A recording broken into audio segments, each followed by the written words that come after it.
Rest in peace, James Earl Jones, one of the greatest actors ever, one of the greatest voices ever. And I got this from X. And it says, it's interesting when celebrating the great James Earl Jones. It's often about the Lion King, Darth Vader, Field of Dreams, Coming to America. But we don't hear nearly enough about his King Lear, Great White Hope, Fences, Claudine, Othello. Should be an and there.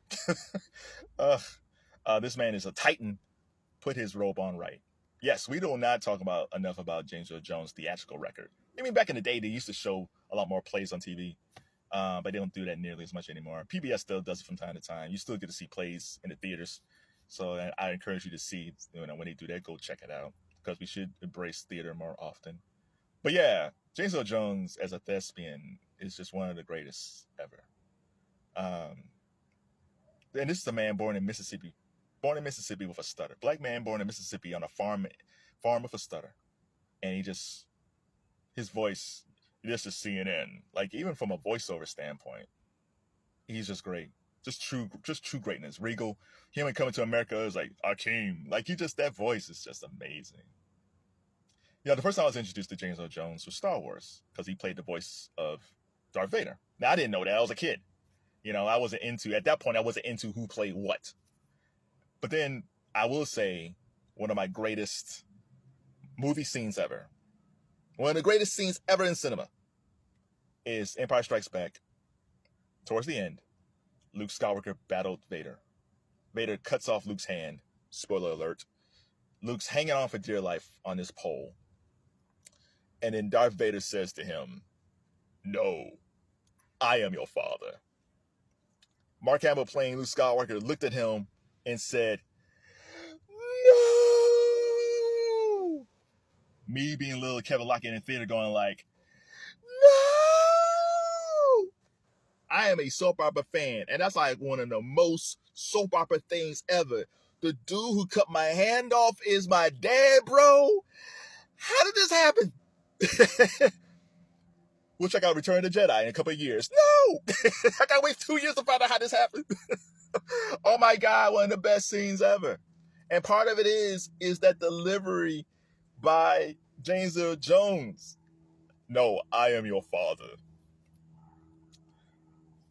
Man, when you go out and you go to Chipotle or Panera Bread, just listen to how guys talk today. Like most of the guys wearing khakis, in the way they talk. "Well, me and Jenny, we went out to the Hamptons, and we got like a couple of beers, and we sat around and played, we played a little double dutch." Like, there's no bass in dudes' voices anymore. James Earl Jones had more testosterone at 93 years old than most of these dudes in their 20s and 30s. This is why I'm a fan of George Clooney. I love George Clooney.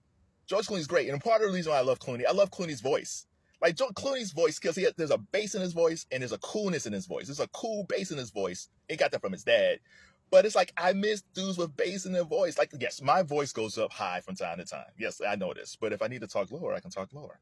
I can talk if I talk like a normal person, I can talk like this, because this is actually my voice, But I tend to get excited and get high. Oh, man. I just love the sound of that dude's voice. But going back to the theatrical thing, like, he did The Great White Hope. He did that first in a theater, and then it became a movie. It's about the great Jack Johnson, first black heavyweight champion, who thumbed his nose to white society.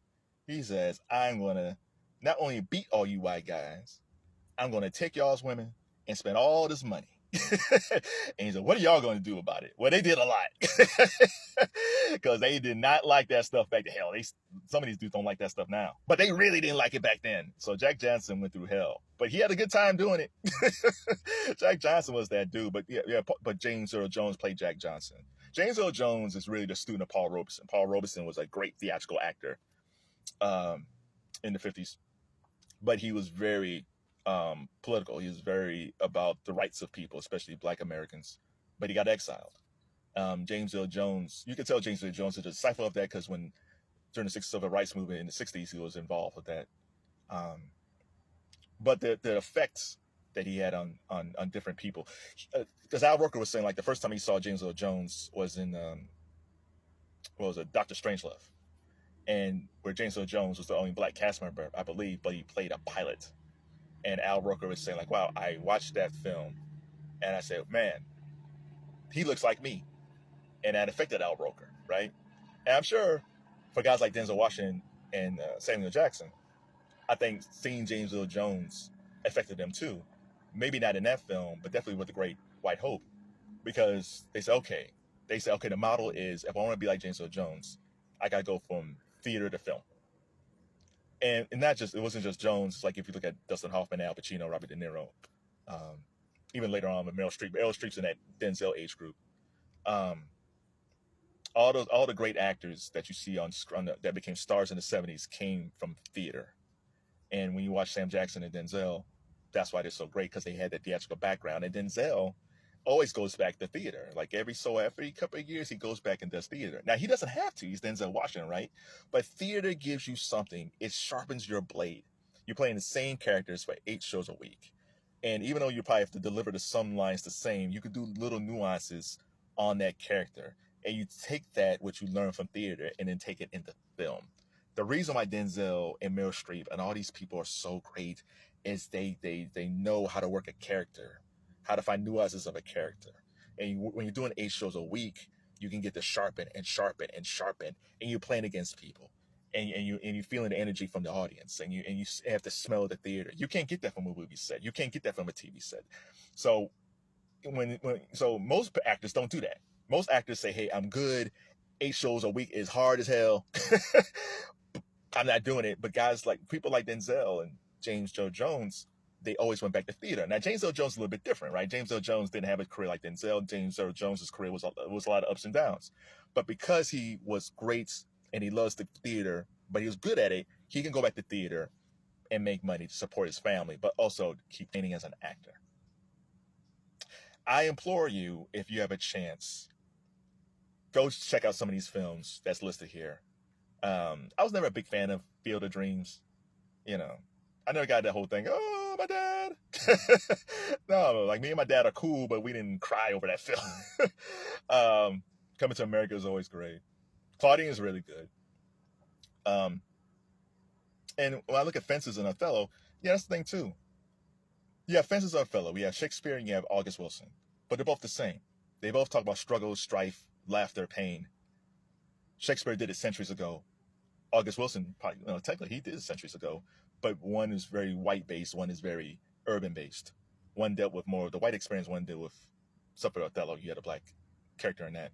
Um, and Fences dealt with the black experience, but they're both the same. There's no difference between Shakespeare and August Wilson if you're an actor, because the text is so strong, the words are so strong.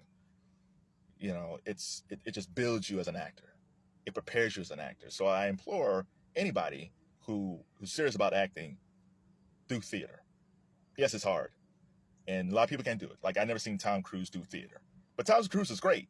But something tells me that Tom Cruise could be even better if he did theater. I think he did like school plays and things like that. But it's not for everybody. 8 shows a week is hard. You got to actually love theater. If you're a star, to go back to theater and 8 shows a week, that's hard. When you're just sitting in your trailer, and it's like, how long I got? 10 minutes. Okay. What am I gonna do for this half an hour? When versus you going in theater and that's 8 shows a week, that's hard. But guys like James Earl Jones, man, they are a credit. Go watch old interviews by him too. Go watch, like, I love watching interviews of these guys when they're in the '60s and '70s, because they were younger, they were more vibrant. They talk about what was going on during that time period. It's fascinating. They might talk about the craft of acting more.